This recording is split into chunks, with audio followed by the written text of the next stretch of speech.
रोवता रो डहके डहके, काहे रोवता रो डहके डहके।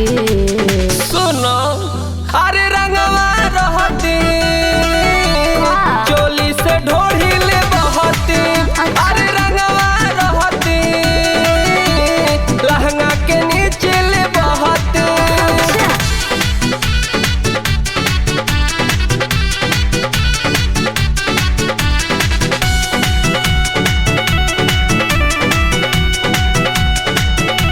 फागुन में फसाइला हो नया कनमान, दुनिया में लड़की के थोड़ी बाया का।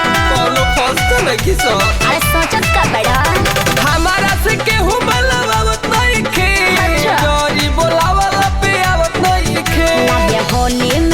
लागे होली में गइला तू बहकी, लागे होली में गइला तू बहकी।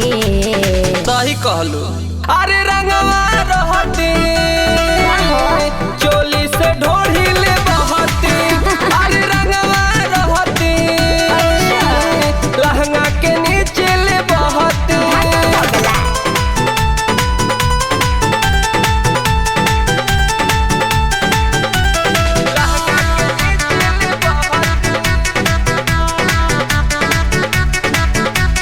बड़ी बड़ी यार तोहर दुख बा हो, कौन भइल तोहरा से चूक बा हो। अरे टेंशन काहे के लेता रे? टेंशन रही ना हटावा जवानी के चल दी हो, जरियावा तोहरे में डाल दी हो। ढेरा बोला ना तू सहकी सहकी, ढेरा बोला ना तू सहकी सहकी। सहयोग करो अरे रंगवा रहती